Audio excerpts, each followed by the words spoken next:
Good evening, everybody, and welcome to the University of Montana's, believe it or not, 10th celebration of Constitution Day. In 2005, Senator Robert Byrd of West Virginia attached an amendment to a massive appropriations bill, and that amendment required that every year on September 17th, the day the Constitution was ratified, that federal employees receive, quote, educational training materials about the Constitution. More important for us, it required that all schools receiving federal funds, including universities, must provide a program on the Constitution or lose its federal funding. And so this is, for those of you on Pell Grants, you'll be able to keep them. I have to say, I have some reservations about the origins of this event. I don't much like the feds telling us what to teach and when to teach it, although I do think it's a good thing to learn about the Constitution. And on top of that, I, in general, prefer to take my constitutional instruction from somebody who didn't belong to the Ku Klux Klan, but, as Senator Byrd did. But not me. Still, we take our holidays as they come.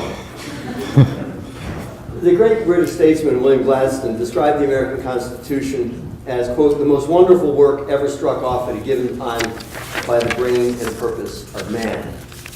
Our Constitution is over 200 years old, which makes it by far the oldest written Constitution still in effect. And yet, it's difficult to read the Constitution without being struck by the extent to which it really is a document of the 18th century. And yet, for all its 18th century characteristics, it remains functioning and relevant. One reason is it's provided for its own amendment, although it makes it fairly difficult to amend the Constitution. Been amended only 27 times in that over 200-year span. And when you think about it, the first 10 were adopted with the Constitution. And another 3 came right after the Civil War. So that's about half the amendments in two strokes. But the Constitution really is a general statement of principles. It's less than 8,000 words. It really was intended to be no more than an outline. If it had been much more detailed, it hardly could have survived the pressures of the expansion of the United States from 13 states huddled on the eastern coast to the country it is today, a global power. I want to thank the Provost's Office, which provided a budget and staff support for the event. And I also would like to introduce Patrick Peel, who is a second-year professor in political science, talented scholar and teacher, and a welcome addition to our campus. And he'll introduce the speaker, this evening's speaker. Thanks, Patrick.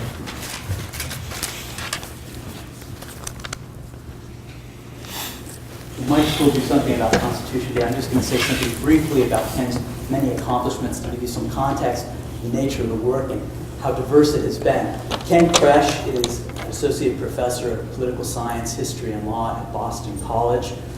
In addition to a PhD from Cornell in government, he's a graduate of the Northwestern Law School. He's taught at Princeton and Harvard, and when he moved to Boston College, he became the founding director of the Cloud Center for the Study of Constitutional Democracy. His work has appeared in numerous political science and law journals, in addition to Critical Review, the Public Interest Commentary, the Wall Street Journal, and the Washington Post.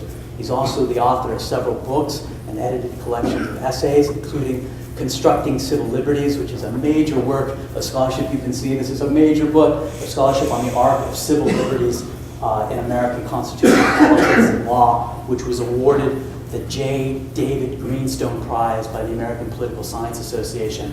He's currently working on completing a book entitled Conservatives and the Constitution, from the Brown decision to Reagan, which also promises to be a major contribution to our understanding of social change and constitutional law. So you can see that Ken is not just a scholar, but he's someone who's out there talking to the public about important issues with regards to constitutional law and politics. He's not an advocate for any specific substantive position in constitutional law, but as I say, he's in the best sense getting out there and speaking to the public, trying to help us better understand the nature of constitutional law and politics, which has become so essential for how we conduct our politics in the 21st century. So we're just very pleased and honored to have him here at the University of Montana this evening. So please join me in welcoming Ken Kersch.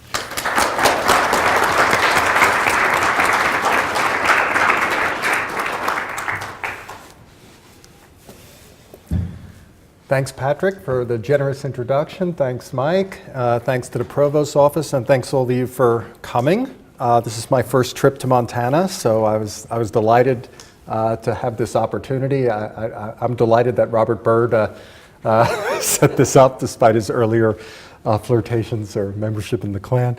I will say I'm very impressed with Montana that they have this as a lecture. I have a friend of mine who used to teach at Ohio State University, and for Constitution Day at Ohio State, she taught constitutional law in the political science department at Ohio State.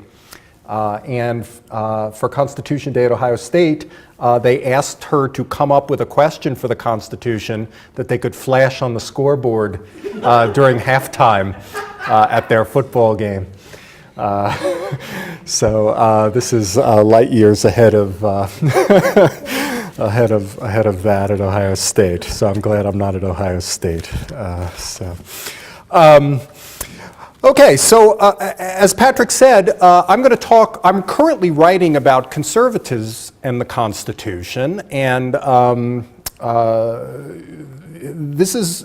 to talk a bit about contemporary conservatism and its uses of the Constitution in politics, but I'm going to make a more general point about the way that conservatives these days are talking about the Constitution, and I'm going to sort of describe it from a bird's eye point of view and show that what they're doing this very successfully. Conservatives are talking about the Constitution very successfully, and I am going to in part contrast that to contemporary liberals, who I think are not doing as good a job in talking about the Constitution.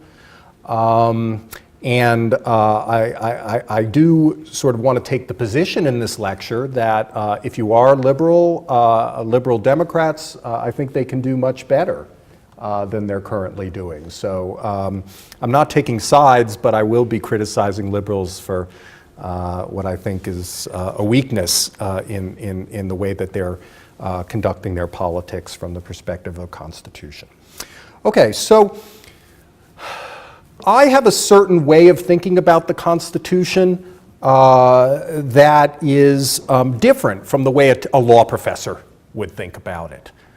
So the way most law professors talk about the Constitution is as what I would call a juridical constitution. Okay?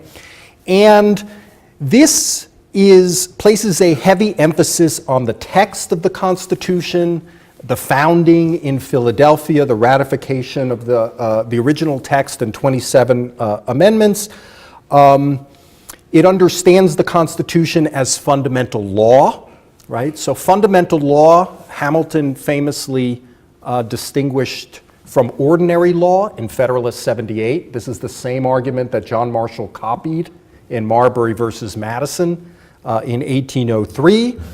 And in that, Hamilton and Marshall described the Constitution as fundamental law, which basically means it sets the rules of the game, the basic rules of the game. So it can be shorter, and it's obviously much less extensive than ordinary law, which must deal with all the ordinary aspects of governance.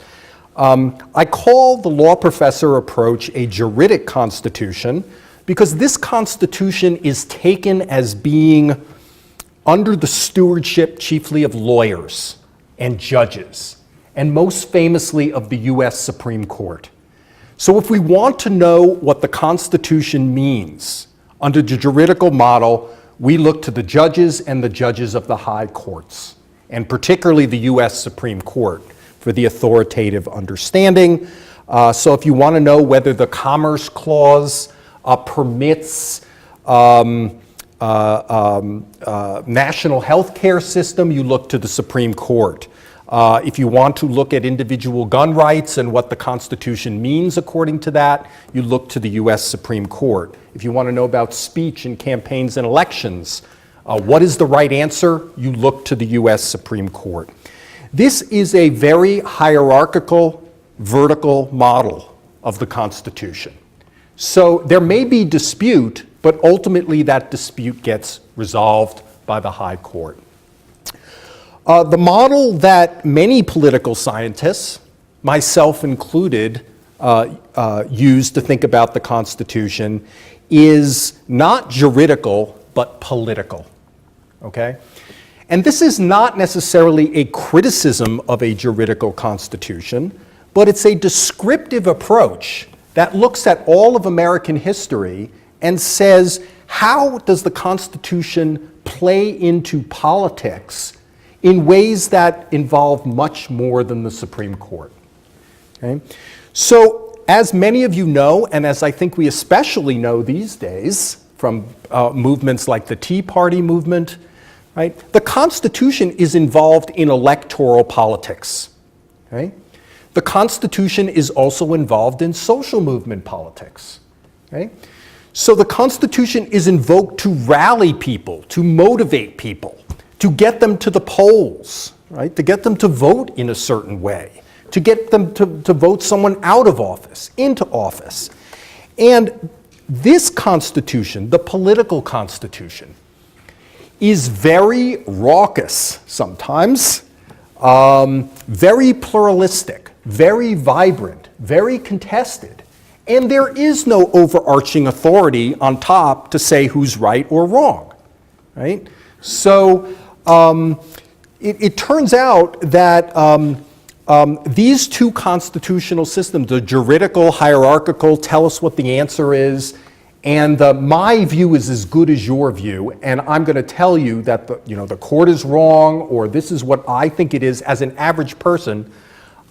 This is the political constitution. Some people, Larry Kramer, formerly of Stanford Law School, referred to this as popular constitutionalism. And it is not something that is ever resolved. And in fact, to really love this type of constitutionalism, you have to be the type of person that is open to things being perpetually contested and fought out and be interested in that particular process. Okay? Now, as I said, these two models of constitutionalism are not, they're in the same polity. They're not completely separated. And one of the goals of political constitutionalism is to get your understandings of the Constitution transferred into the juridical model. So in other words, to get a line of argument accepted as obvious law, that any fool can tell you that this is what the Constitution means and the Supreme Court says it too. Okay?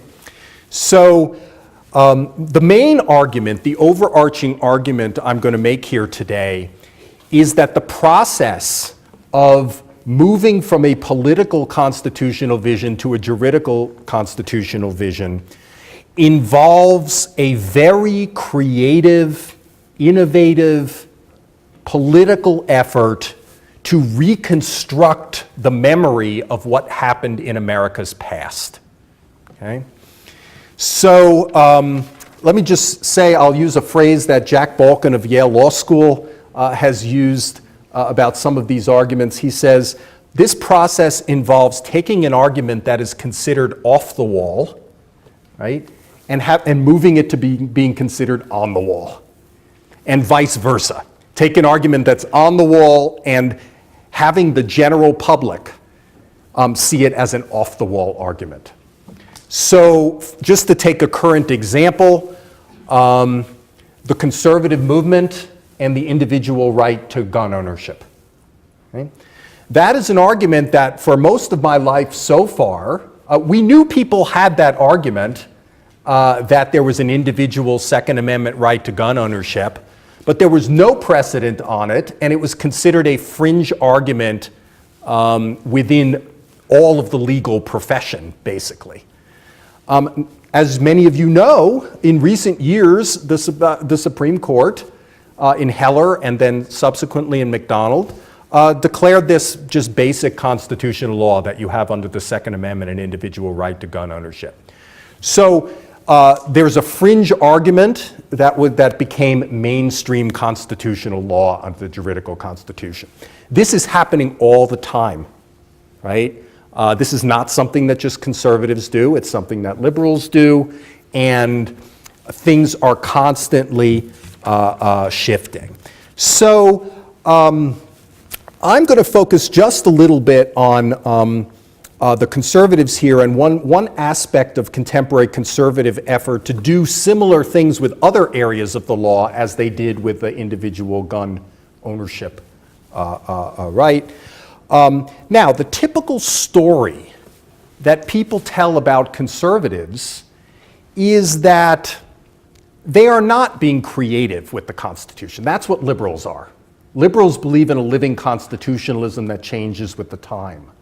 It's conservatives, supposedly, who have a theory of originalism, which anchors the Constitution in the meaning that was set out by the founders. So however innovative we may think liberals are, the conservatives are often taken to not be innovative. They are restoring, as Randy Barnett famously put it, of Georgetown Law School. Conservatives are restoring a lost constitution. Right? That is the way they see it. And they're pretty consistent, is the typical story people tell about conservatives. Okay? What I hope to demonstrate here, as much as I can in the short time that we have, is that this story about conservatives as being sort of an anchor and believing in a fixed model of constitutionalism is false. Right? Conservatives and the modern conservative movement is just as creative and inventive and changing as their liberal counterparts have been in reading the Constitution. And it is in fact because of this creativity that the Republican ascendancy has been so successful. And a good part of their success and creativity involves the reconstruction of constitutional memory. Okay, and now that's a kind of an arcane way of putting it. So let me put it. Let me be more specific about what I mean about constitutional memory. Okay, what the Republicans have done, and the conservatives more generally have done, is they have re-narrated American history in ways that they think are more supportive of their current political agenda by re-narrating two things in particular. One, the important Supreme Court precedent from the past, okay? And two, pivotal events in American history. Okay? And when I say re-narrated, that's a bit jargony. So what I mean is they used to tell one story about these cases or events, and now they're telling a different story about it. Because talking about those things differently is of more use now than it used to be. Okay, so I'm going to be very specific about this. Okay, so I'm going to take three cases that in the Reagan administration were central to conservative constitutionalism. And these are remembered cases. In other words, they're cases from the past. Okay? Central to the Reagan Justice Department, people like Edwin Meese, right? People like Robert Bork, who was a famous originalist who Ronald Reagan tried to appoint to the court and was blocked by the Senate, and became a cause célèbre for originalists and conservatives. Robert Bork. They talked a lot about three cases: Dred Scott, Lochner versus New York, and Roe versus Wade. Okay? The Dred Scott case, as many of you know, is an infamous case. Actually, all three of these cases are infamous, the third more controversially since it exists in our own time. Sanford Levinson referred to these as the anti-canon of constitutional law. They're infamous, they're notorious. Dred Scott is an 1857 case which basically upheld the constitutional right to own slaves. Okay? So if you want to know if something's bad, you want to compare it to Dred Scott.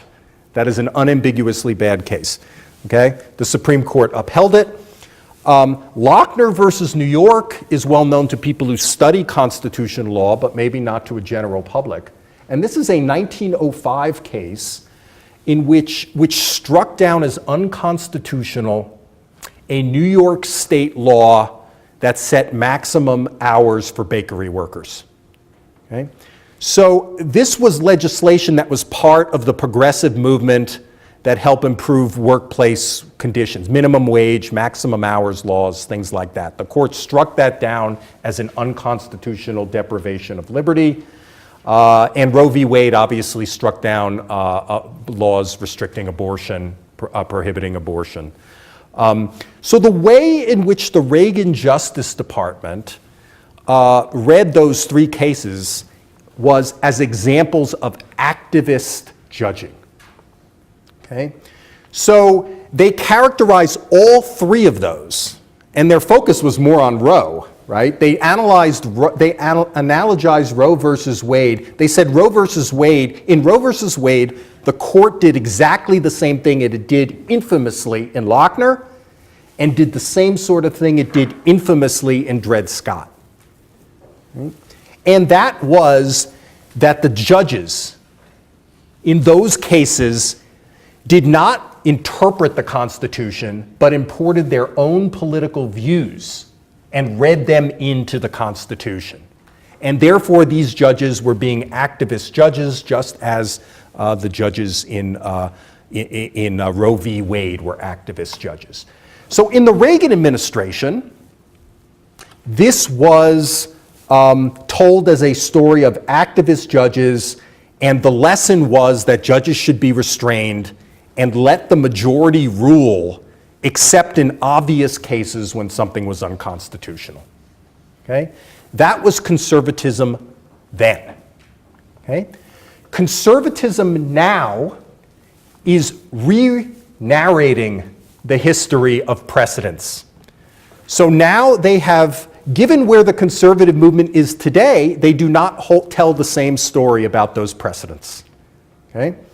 Today's conservative story is that it is Dred Scott, Lochner versus New York, Roe v. Wade, and Buck versus Bell.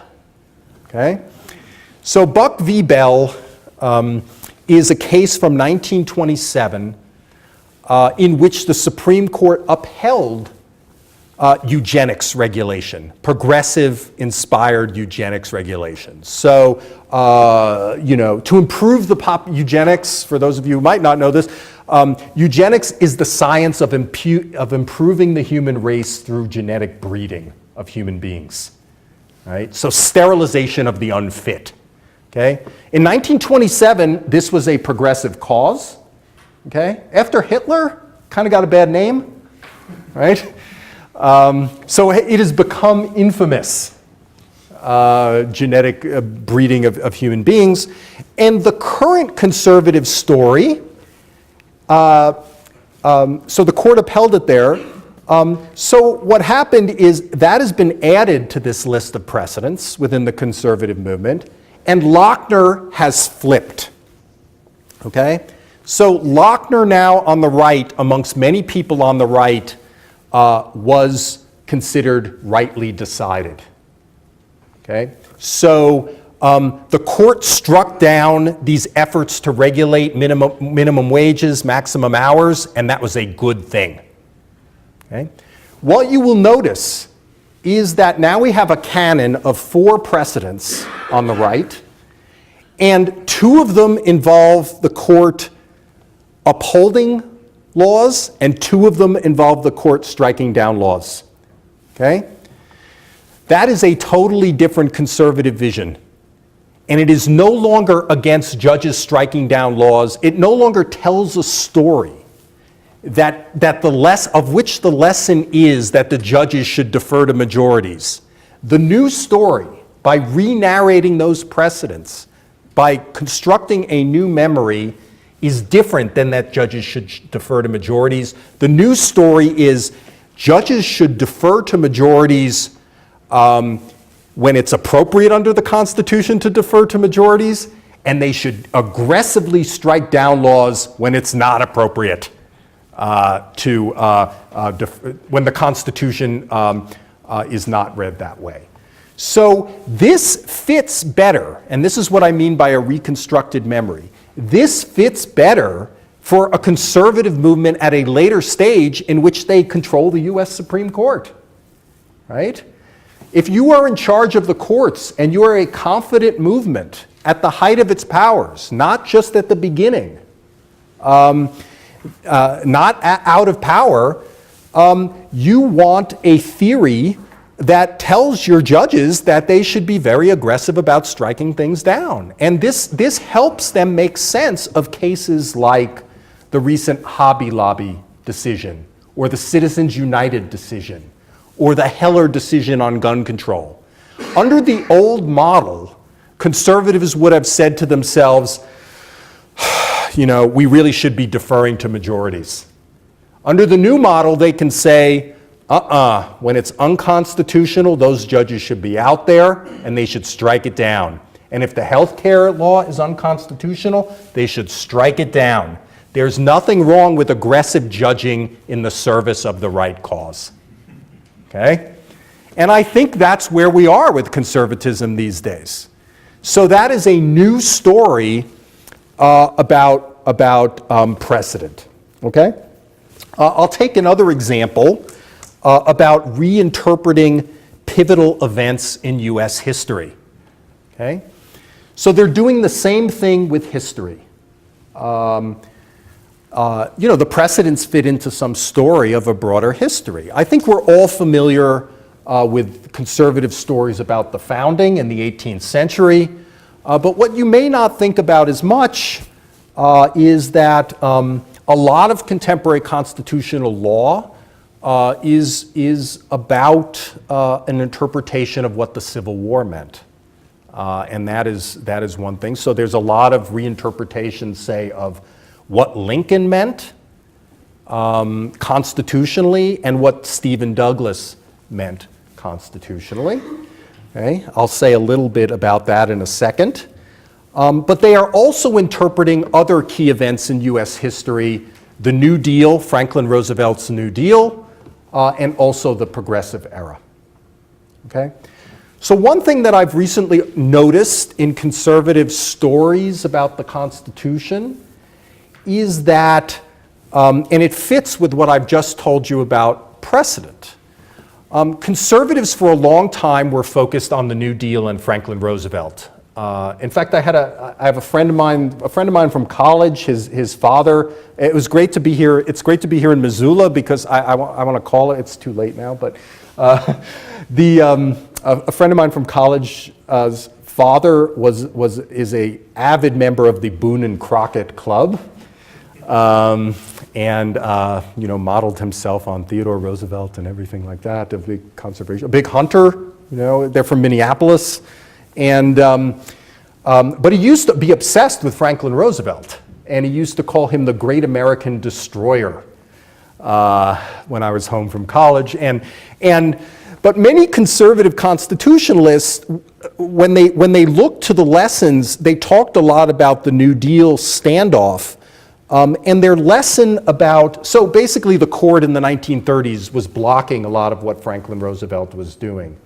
And Roosevelt moved to pack the court with judges who were more in sync with his vision. And the lesson many older conservatives, Reagan administration conservatives, Bork, other members, Meese, took from that is that the old court that was blocking Franklin Roosevelt was an example of obstructionist activist judging. Okay? And they focused on the New Deal era court as part of the anti-canon, and they didn't like Franklin Roosevelt either and what he did to create the modern administrative state and modern government. But Franklin Roosevelt was famously very pragmatic about what he did in the New Deal. He didn't have any comprehensive theory. He called it, I forget which speech it is, but he called it bold, persistent experimentation.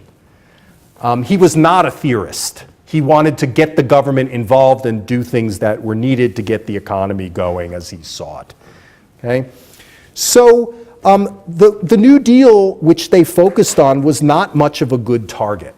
Today's conservatives, if there are members of the audience who happen to be conservative and who follow conservative discussion of the Constitution, you will notice that there's very little discussion anymore of Franklin Roosevelt on the right and of the old court. That the discussion has shifted backward to the progressive era, which is the first decade of the 20th century. And the person that conservative constitutionalists love to hate now is Woodrow Wilson. Right? There's a little hatred of Theodore Roosevelt too, but they're very focused on Woodrow Wilson. Okay?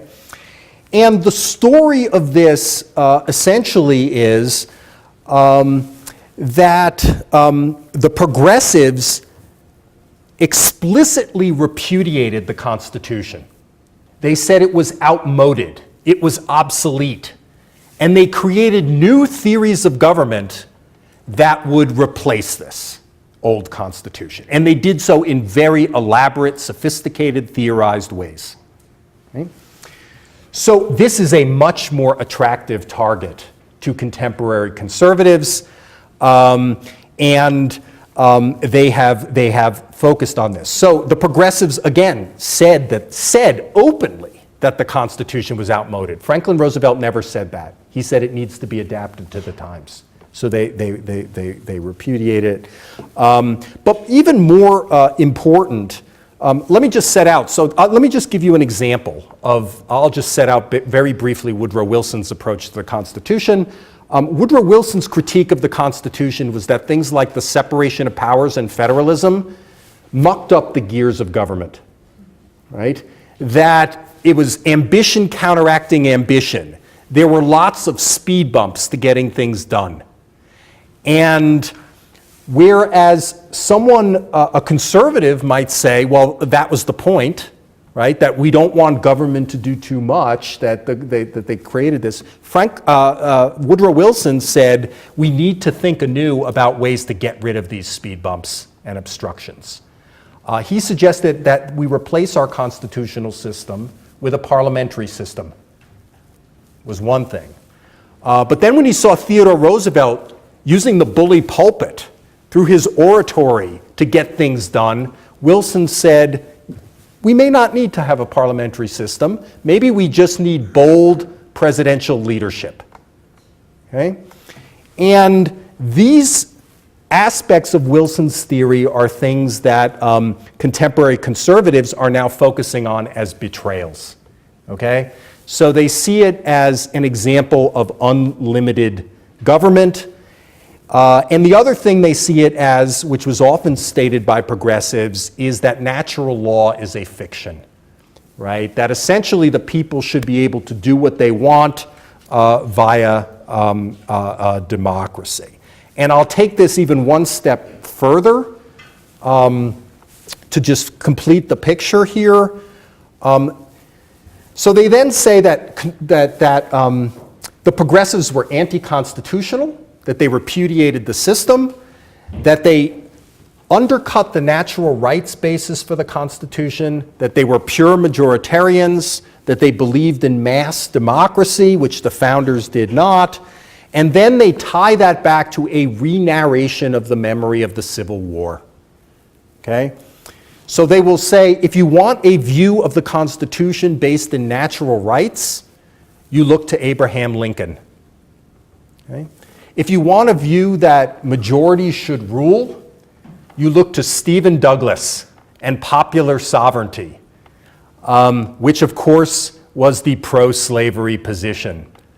So what you get is a re-narration of the Civil War, of the key figures of the Civil War, and of the progressive era in which the liberals and the Democrats, who are the heirs to the progressives, are seen as following in the footsteps of Stephen Douglas and being pro-slavery, right? They are the latest manifestation of the pro-slavery view, and Lincoln and the conservatives are the latest manifestation of the anti-slavery view.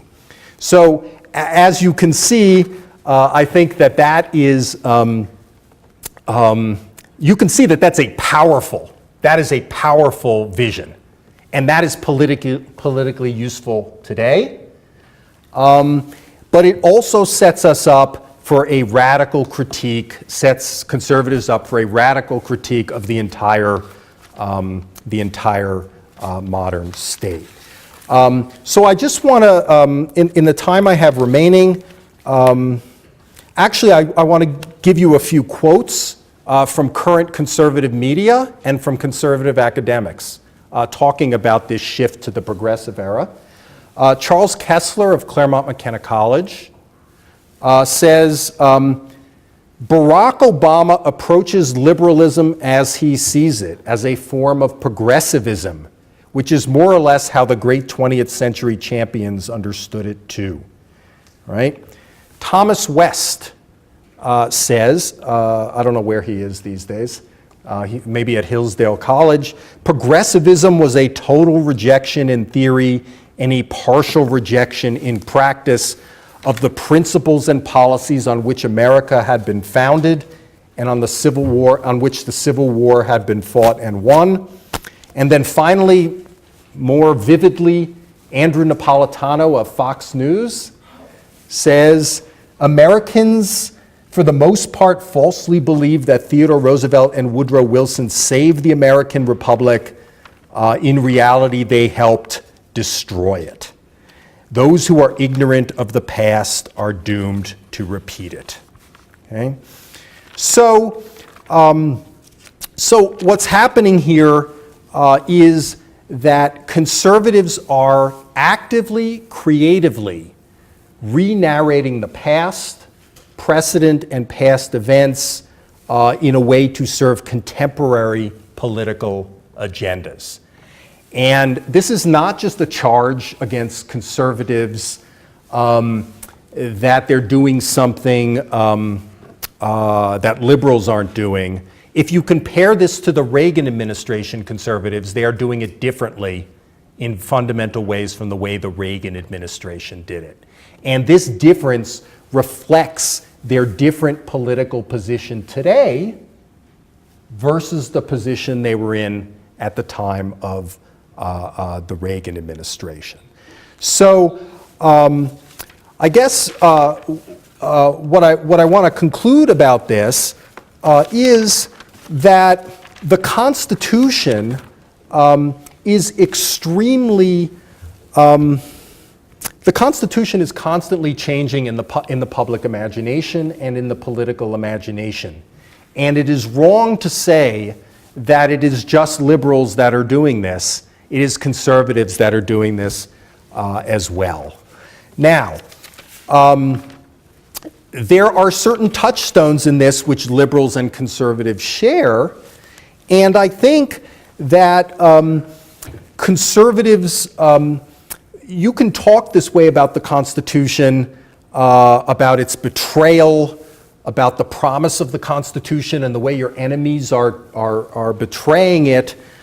Conservatives have been more than happy to do that, and they've been very successful at doing that.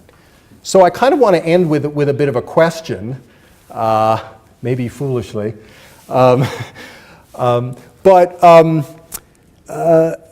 know, liberals, I think, have been, again, as I've said, I think they've been put back on their heels by this. That liberals really don't know how to tell historical stories anymore about where we've been as a country and where we're going as a country that are anchored in the Constitution and our history.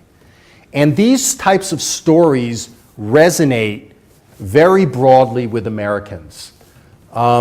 Liberals, for various reasons, which we might speculate about, don't like to tell these stories. You know, maybe they're too patriotic. Maybe they're too focused on which many liberals see as nationalistic, jingoistic, right? Maybe they believe the founders were a bunch of rich white guys, and therefore, if they're going to appeal to the Constitution, it's exclusionary. right? It leaves people out that we've come to recognize as being left out. It doesn't confess to America's sins in the same way. And maybe it's just a question of the nature of the Democratic Party since the McGovern reforms in the 1970s, in which basically within the Democratic Convention, the seating arrangements were apportioned out according to various interest groups. Right? So maybe it's just a question of if you're a coalition of interest groups as a political party, you don't want to tell one story for everyone. There are 1,000 stories for the Democrats. That's the way they would think about it. There are 1,000 stories, and if we privilege one of those stories, it's going to be exclusionary. Obviously, the Republicans don't have that problem. They have alighted upon the story of themselves as the protectors and the guardians of the Constitution. They assume that the Constitution is a good thing, and they're willing to tell grand stories, changing stories, which has been my point, but they're willing to tell grand stories, unifying stories about where we've been and where we are going in the future.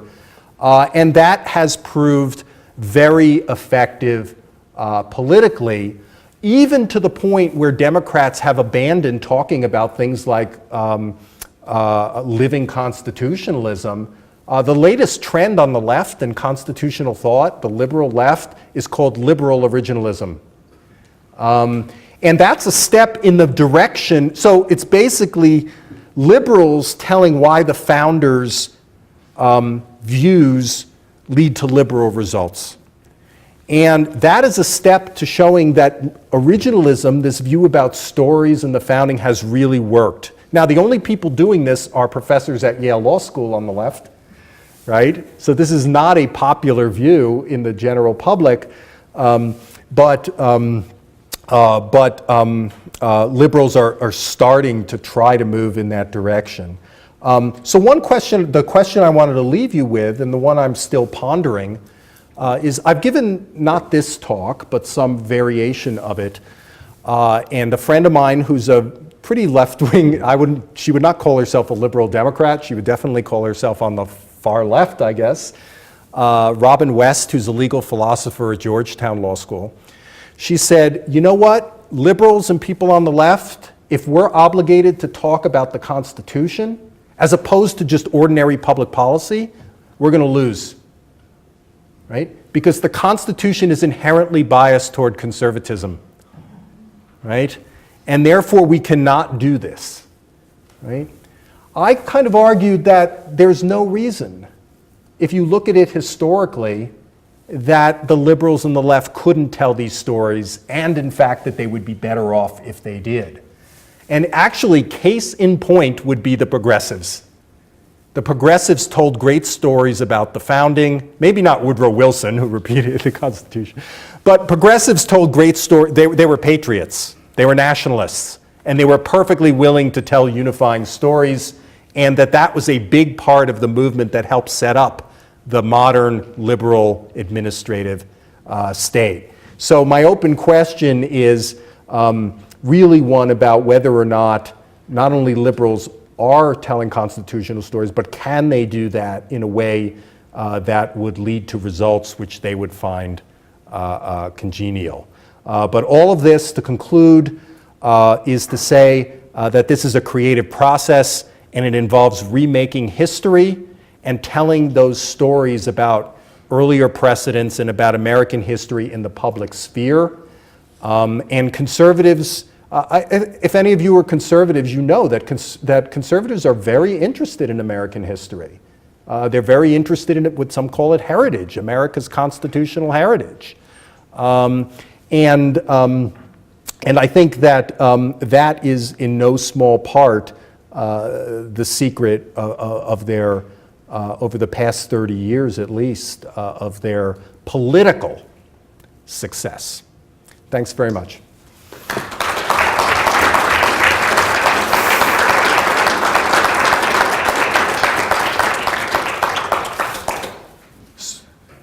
So we have some time for questions. We'll start over here. Yes.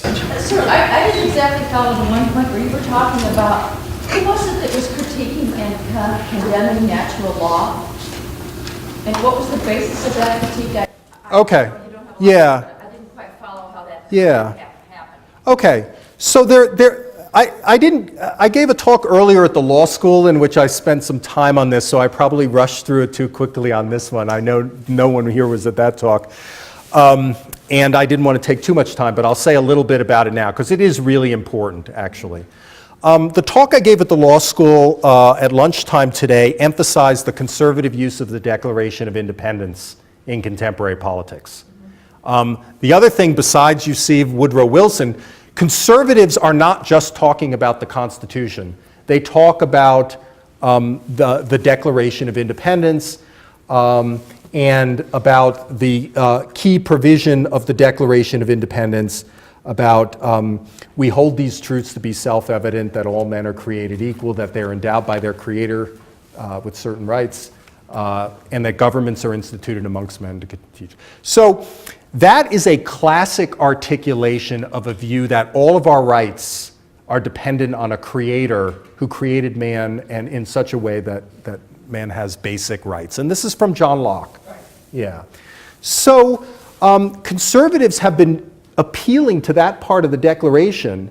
And what they're referring to often is that Abraham Lincoln read the Constitution. Abraham Lincoln famously argued that the Constitution was a picture of silver, and by picture he means a picture frame, a picture of silver that was instituted to frame the apple of gold, which are the natural rights provisions of the Declaration of Independence.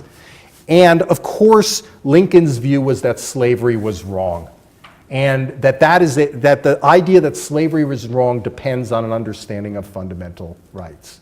Okay?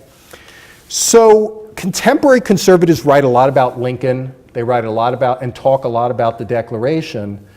And they discuss the opposition to that vision, which was taken by Stephen Douglas, which is that the popular sovereignty view of slavery in the territories, which is essentially that each state gets to vote on whether or not it has slavery or not. So majority rule. Okay? That is not a natural law approach. That is a majoritarian democracy approach. So what the contemporary conservatives do is say that the progressives repudiated natural law, which in fact they did, and that they believed in majoritarian democracy, which they did, right? And therefore, and that current liberals, right, even people like Barack Obama, are the legacy of that. That this is a government of people who don't believe in limits to man over the limits set by God. And no wonder they believe that government can expand infinitely. No wonder they believe that the president can do whatever he wants without an anchor of law, right? No wonder this is linked to almost everything, right? No wonder they repudiate federalism and the separation of powers, because you have to have a vision of man as imperfect and fallen in the Christian sense, right? To understand why the national government the state governments have to check the national government, and the Congress has to check the presidency, right? And no wonder liberals don't believe in any of these checks and believe in presidential leadership. And by the way, are so strict about the separation of church and state and trying to take God out of this. It all is tied into the story. All of the contemporary positions are tied into this story that now hopscotches from Obama to Woodrow Wilson to Stephen Douglas. And the conservative story is Abraham Lincoln, I don't know maybe Ronald Reagan, I don't know.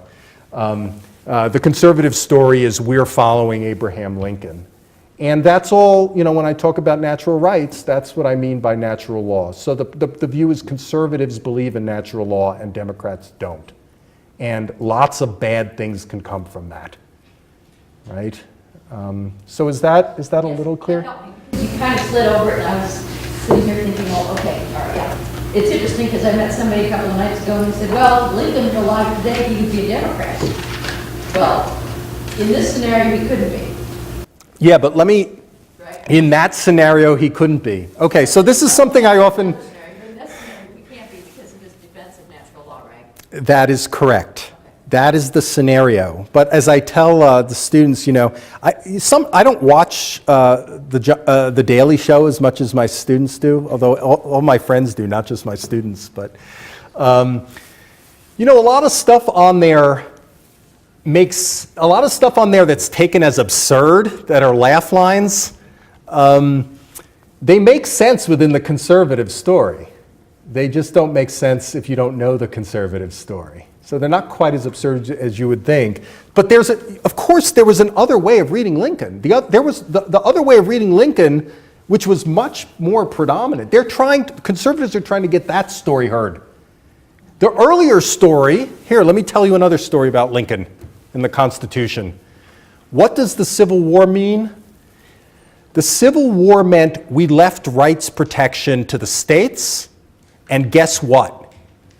It led to the worst violation of rights you could possibly imagine, which is chattel slavery. Right? And the lesson of the Civil War and the lesson of Lincoln is that if you want fundamental natural rights protected, the national government has to be radically empowered and step in to protect them. Okay? That is a liberal democratic story about Lincoln. And that is not a stupid story. You know, that is just as plausible as the other story, right? And in fact, I'll step aside and critique the conservative story, since maybe it sounds like I'm defending it here. You know, conservatives leave stuff out. And by the way, liberals leave stuff out. Part of the process of telling stories is picking out which things you want to emphasize in your topic sentences, right? One thing the conservatives leave out about this idea that you know, they believe in natural rights and liberals don't, is that you want to know what the very first thing that the Confederate Constitution, you know, after the Confederacy seceded to protect slavery and states' rights or whatever, they drafted their own constitution. And they claimed they were following the original constitutional bargain. So they praised the founders. They just thought that their opponents were betraying that. But it's almost identical to the US Constitution, but they made a few corrections. And one of the corrections the Confederates made was to add a reference to God in the preamble to the Constitution and God's law. Okay? That was to defend slavery. Right? So the mere fact that you believe, that you say, I believe in God and I'm appealing to God's law, obviously it didn't prevent the South from being pro-slavery, right? You know, I hate to say it, but, you know, people interpret God or people interpret, and so you know, and the South was, you know, the ordinances of secession referred to natural rights. They quoted the Declaration of Independence. So you know, it is a bit of a creative act to say that you know, we're on the side of the North in that, because Lincoln emphasized it. I mean, they don't say that the South emphasized it. Also, both emphasized it. Right? The problem is with the concept of natural law, which is like a magician's hat. You can take out of it what you will. Yeah, yeah. Yeah, if you're a historian, at least, you see that. Yeah. Yeah. Could you please quickly walk through what the conservative story is to rid the country of Obamacare? The conservative story to rid the country of Obamacare. What do they twist and what do they use to... Okay, you know, this is a relatively short lecture, so let me just, and I'm streamlining things. So I don't like the word "the." There are many stories about Obamacare, but I think one argument which I make in what I've been writing about this that I didn't say here is that the conservative emphasis on the Constitution and of a natural rights reading of the Constitution has helped to unite the conservative movement that actually is pretty diverse. So these stories have helped unite libertarians, Roman Catholic conservatives, evangelical conservatives, neoconservatives, that this line, this story is kind of a meeting place. It's a least common denominator that all of those elements of the movement can agree on, and that helps unite them. So each of those might tell a slightly different story, but they think this works.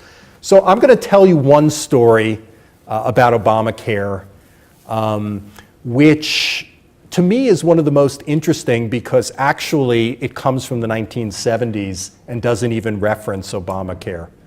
But I can see it in the contemporary discussion, particularly with Sarah Palin and the discussion of death panels and things like that. I think you remember, people will remember that if we have national health care, it's going to lead to euthanizing of the elderly. Government bureaucrats are going to be in charge, godless government bureaucrats with no limits of natural law. All is going to be based on economics and public policy.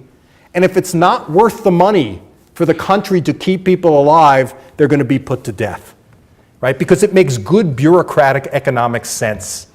There's no reason to keep people alive or on life support unless it depends on some idea of underlying human dignity, which depends on the view of God and maybe a Christian view of God. Okay? So you might say there's a hell of a lot more to national health care than that, right? It isn't all an end-of-life decision, but I think that they do have a tendency to trace out the ultimate implications of it. I mean, how that affects a student at the University of Montana who breaks his leg skiing, it's completely irrelevant to that. But it's an emphasis on the extreme end of something. So from the 1970s, in researching this book project, I went back and looked at Francis Schaeffer's films, Whatever Happened to the Human Race and How Should We Then Live? Which, if you haven't seen these film series, they're long, but they're basically an entire history of Western civilization as a process of civilizational rise and decline leading to Roe versus Wade. Okay? And the story is essentially one, to put it crudely, is under modern views that people put man above God. Okay?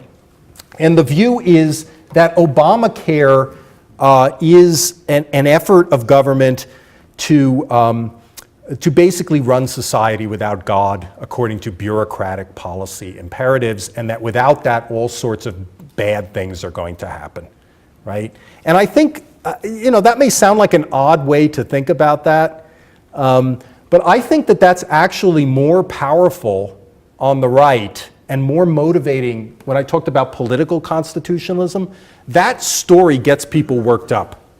Okay? I can tell you a different story, right? They don't believe it's justified under the Commerce Clause. That's, I guess, what I would be paid to tell you, right? The simpler story about, I'm a strict constructionist of the Constitution, and this is an effort to do something that's not authorized under the Constitution. But I think it gets a lot more emotional depth if that's a sign. The inclination to do that is a sign of something much deeper and philosophical and even religious. So, that's one answer I could give. Yeah. Could you comment or critique upon the last week's story time, the 10-hour Ken Burns series, The Roosevelts, especially the unrecognizable George Will, that was one of the narrators. I've only watched, I've just started, I have a DVR, so I've only watched the first episode. So I'm going to watch it, but I haven't seen, I saw a few George Will. So would you characterize what George Will said? Well, I mean, your larger thesis that the liberals haven't been promoting their vision and they haven't been as active as they could be. This was the Ken Burns piece. Okay, yep. And he did something quite significant with the Civil War. I bring these up largely because in this day and age, what TV tells us, especially with the assistance of period photos, Yeah. It's a very powerful narration. Okay, so I'll just say something really briefly about this. I don't have anything special to add to this except to say, I've seen the other Ken Burns things, including the Civil War, which is a remarkable piece. I mean, that's one of the best things I've ever seen on television. Ken Burns is definitely a liberal. So he is someone that looks to the American past in a patriotic way that is willing to tell these types of stories, And I assume that his story of the Roosevelts is a celebration of the Roosevelts. I mean, I'm sure he does a capable job of showing what's wrong with them. I know he does with Teddy Roosevelt and his warlike attitudes, because I've seen that episode. But, my view is that that sort of vision is really not in control of the Democratic. It's not that it's not out there amongst certain people, and maybe even influential people on PBS. But I don't know who's watching PBS, honestly. I mean, I watch PBS. But I don't think that's been used in politics and Democratic Party politics in recent years. I think I think you'd have to go back pretty far. I think the break point is the '60s, probably. Unabashed liberal patriotism, right? And belief in American heritage. I mean, I think that goes back, that the Vietnam War really created a problem for that amongst liberals. And Ken Burns is probably an exception to that. Yeah. Well, having just read Anthony Manchin's and Big Bird, two different novels about Teddy Roosevelt and the Clark and Daley Manchin, Clark and Daley as big copper kings of Montana. So we have this view of people coming to Montana and just taking everything they possibly can. And then we have Roosevelt, and I'm probably not saying his name right, intentional, which was his colleague. So we have these really divergent paths, and we have Roosevelt and intentional pretty much saving the West with their attitudes. And so now I'm thinking about Montana stories here, and you're talking about how liberals are telling their stories. Well, I'm also finding that people from Montana can't find publishers to actually tell their stories. So how do you do that? I mean, I'm a native. I'm like fourth generation here, and I feel like I'm kind of getting plowed under by other people coming to the state. And I feel like, these Dailies and Clarks are coming in and Roosevelt fits them. So talking about stories can give me advice.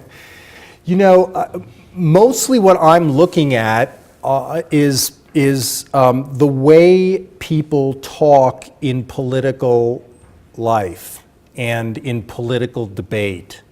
So I'm talking about candidates for office and the language that they use in running campaigns. Partly this is on the right. This language is fed to them by think tanks. So, for example, a lot of this conservative, this is something that people have advised liberals for years about. They've said you have to, you have to kind of, and conservatives mimic the liberals. You have to get think tanks, right, that tell these stories. So a lot of these stories are, okay, so now I'm thinking about this a little more. A lot of these stories on the right actually come out of academics conservative academics, of which there are a few, writing stories like Gene Yarborough at Bowdoin College just published a book on Theodore Roosevelt. Okay? R.J. Pestritto at Hillsdale College is a historian, a conservative historian who published a book on Woodrow Wilson. Okay? And what happens is that the stories they tell in a serious academic way end up being adopted in Washington by think tanks, so the Heritage Foundation. And the Heritage Foundation, in turn, has summer training camps for people running for Congress. And they tell them, here's a little lesson about Theodore Roosevelt. Here's a little lesson for Woodrow Wilson, about Woodrow Wilson. And I've noticed since I've been working on this project that I can just go into the New York Times and one case famous in my head is I was reading a story about a Georgia presidential primary in which the Republican candidate accused Barack Obama of doing policy, not law. Okay? In my head, that's what Gene Yarborough said about Woodrow Wilson, right? That this guy who's running in a Georgia primary is using that language that he probably doesn't even, he was told to, given a lesson by Heritage, who Heritage took it from Gene Yarborough, who's a college professor, and it's been passed up.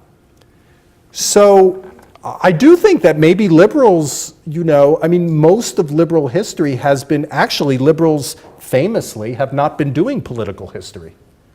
They've been focusing on ground up social history. To take an example, I mean, there's a famous case of, a very good book, a Pulitzer Prize winning book, I believe, about Laurel Ulrich and, sewing how women sewed quilts or something like that. Or, there's been a focus on ethnic histories, right? On women's histories. I mean, some of this is quite good. We've learned a huge amount from this. But it's been fragmented and focused downwards. And these days, very often, liberals, history departments often won't teach classes, on stuff like Jackson and the Whigs and that is definitely an embattled field in the history profession. So I think that, maybe it's just parochialism in academia, but, the farm team for these ideas is really been, decimated by trends in serious academic thought for liberals. So I don't think that's advice to you. I mean, people can get these stories any way they want. I mean, I guess, maybe it's just a Ronald Reagan thing. I mean, you can tell optimistic, inspiring stories, that are anchored in America's past and its patriot. You can tell patriotic stories even if you do so for critical reasons, if they're things you want changed, I mean, liberals don't say stuff like this country was built on something like that, or, even environmentalism. I mean, now some evangelicals are starting to do this, right? I mean, stewardship, Christian stewardship. They could tell those types of stories. You get that more from dissident conservatives than you do from environmental liberals, right? Yeah, okay. I tried. I'm not good on advice, yes. Are there any other questions or things? No? Okay. All right, well, thank you very much.